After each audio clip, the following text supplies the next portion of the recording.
Man, I'm starting to get tired out. It's been a long walk. I found a couple of points where they have listed in numerical order. I'm guessing they're a mile apart. Because back close to the tunnel, it said 186. And now 187.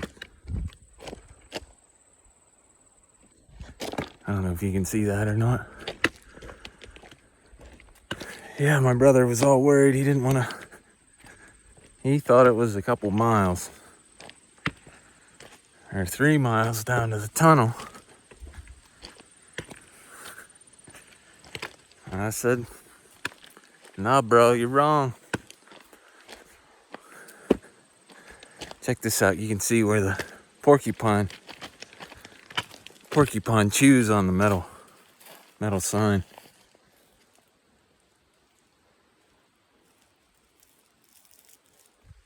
I don't understand how they climb up there. Porcupine, you wouldn't think they'd be climbers, but man. Check this out. You can see a little old foundation.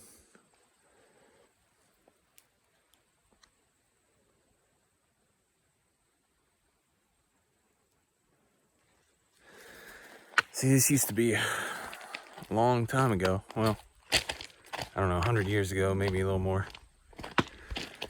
This used to be big time logging industry. It was all up and down this creek here, this Toby Creek Valley. But at some point that all dried up, and man, if you didn't know that it used to be here, it'd be hard to tell. That's just a lesson in life, I guess. The old has to make way for the new, you know? Makes you wonder what's next. I personally think that, we had revolutions in the past. I mean, like Industrial Revolution. I don't know any of the other ones, but Industrial Revolution. It changed everything. People left their farms and went and worked in the factories, which I think in and of itself is a lesson to be learned about farming, how difficult it is for people to pull up their tent stakes and farming and go work in a hot factory. Because I don't think in the Industrial Revolution days, those factory conditions were not great. But that's not my point. My point is now, I think we're onto a different revolution. The media revolution. There's money to be made in the media business. If you got the sprinkles. And here I am walking this track. And that's a metaphor for life, really, Sometimes you're stuck on the track. You're a train on the tracks. There's not really any options. You can either go forward or backwards. But it's just the way it is sometimes. Ouch. Dang deer flies.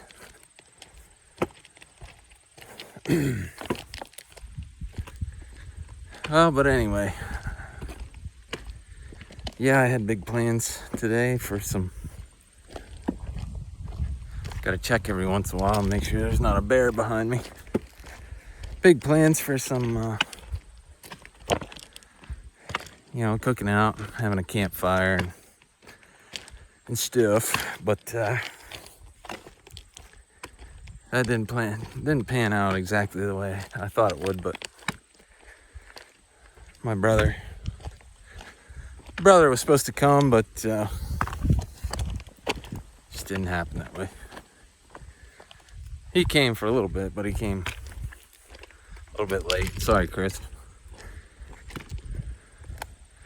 But so we hung out for a little while. I cooked some ramen noodles, and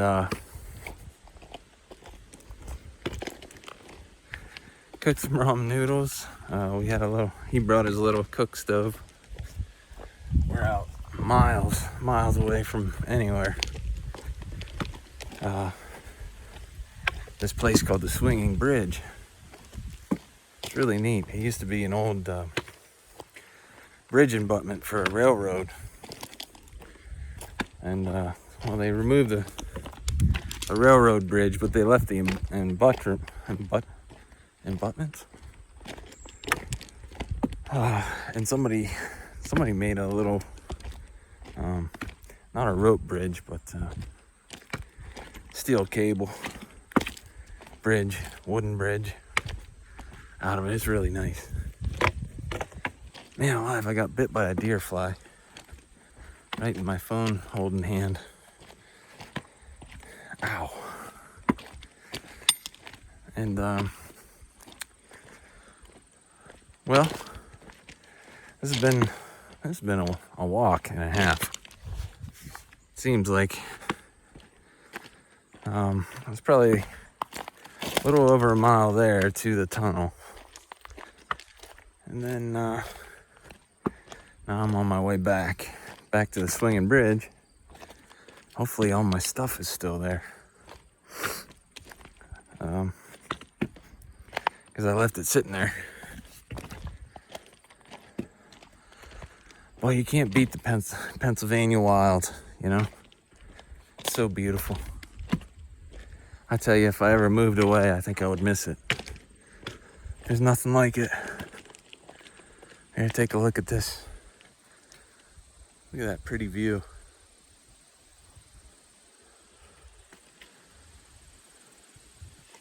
And like I said, we're miles away from anybody. I think the nearest town is probably 7 miles away, which, you know, once you start getting out this far, you don't see many people. But I think people are wanting to get out and about more, because when I was fishing at Swinging Bridge there's probably 12 people that showed up. Again, which makes me hope that my stuff is still there. But hey, it's the chances you take, you know? Life's full of chances. You can't always you can't go through life without taking any chances. It'd be a pretty boring life, wouldn't it? Well, let's see. I had this walk, I'm going by straight stretch and then curves. So, let's see, I had 2 straight stretches and 2 curves. Now I'm on the last straight stretch. And then I can get off the railroad tracks.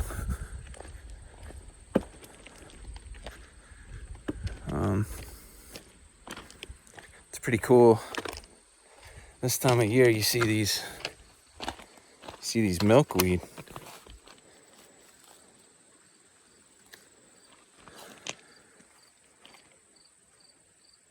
I love these little pods. They're so neat. I thought it'd be so cool. I keep thinking, because if you open them up, well, this is why they call it milkweed. Although I don't think it's edible milk. Anyway, you open up these pods.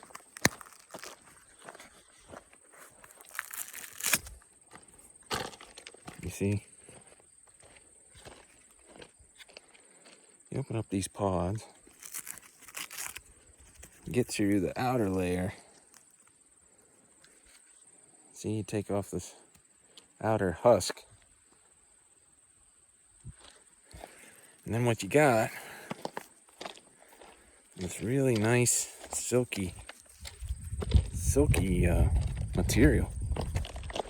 And I thought, man, it'd be cool to, make fabric out of it or something. I don't know. Anybody in the fabric industry can hit me up and tell me why I'm wrong. But it's almost like silk, you know? It's pretty cool. It's like a pod full of silk. I mean, it's got seeds in it and stuff too. But I'm getting close. I remember this tower.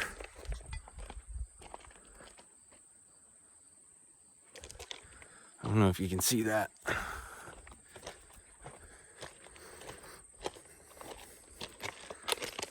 I think milkweed's poisonous, but I'm not sure. Maybe that's why they don't make it into fabric. But those little pods are all over the place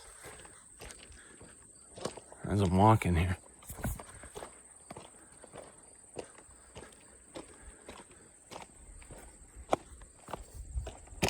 Look. And check out this cool tower.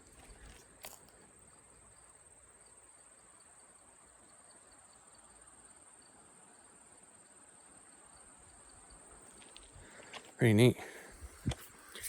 You can hear I don't know if you can hear Toby Creek in the background. It's just right to my left. Right to my left. I think a storm might be rolling in here soon. So I better hightail it. Ew, there's a dead porcupine.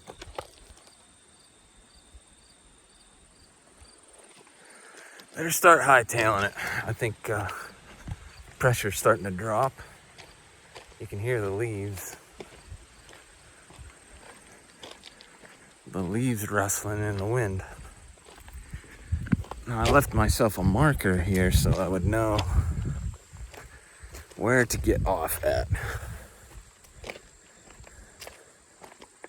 Because otherwise, it might be kind of tricky. But yeah, Toby Creek, I love Toby. It's just a gorgeous little creek. It drains into the Clarion River, which drains into the Allegheny River, which drains into the Ohio, which drains into the Mississippi,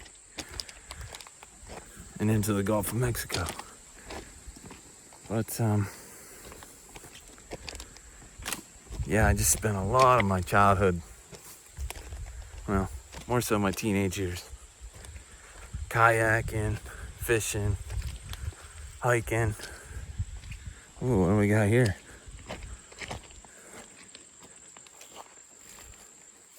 Got a little bit of elderberry.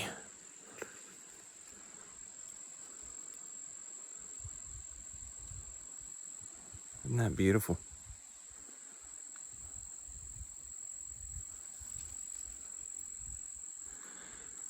And you can tell it's elderberry because it's got the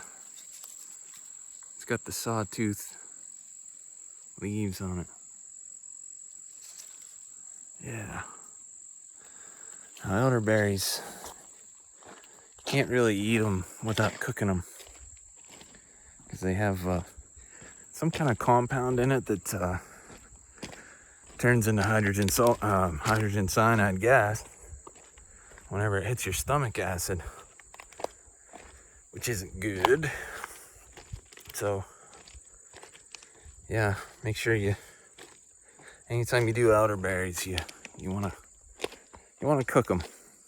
You want to cook them hot enough that it gets rid of that cyanide compound.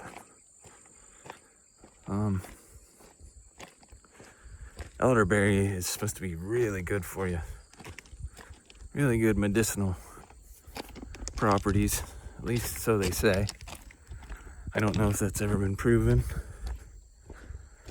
or not, but I just made some elderberry extract not too long ago. I put cloves and cinnamon and honey in it. Man, it was good. So we gotta be getting close here to the end.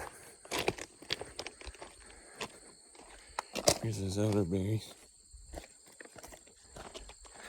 Pretty much everything but the berries on the elderberry plant is poisonous. The bark, the stems, the leaves, everything. So you gotta make sure you know what you're doing whenever you're foraging. Do your research. Now here's some, oh, these are almost elderberry lookalikes.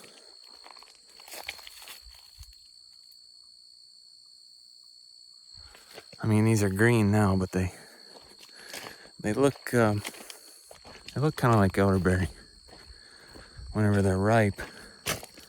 And those are pokeweed. You never want to eat pokeweed. Pokeweed is toxic. Not good. I was trying to explain that to my little 3-year-old son the other day. I think I scared him a little bit, but because he's got to know the difference between berries you can eat and berries you can't. Because there are differentiations. Well, here's my little marker.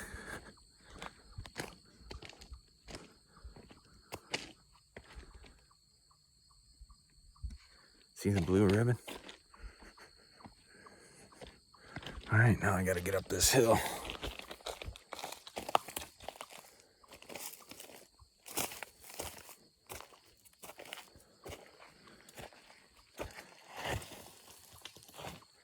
Now the moment of truth to see if my stuff is here.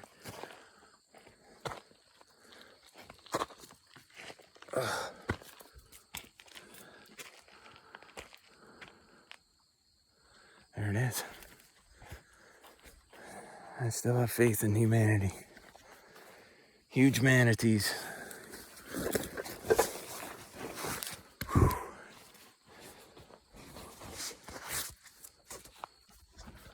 Grab my fishing stuff.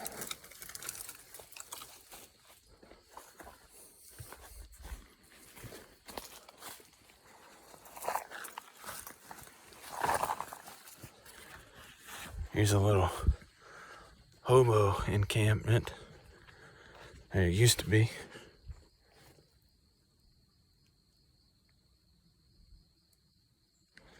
Pretty neat.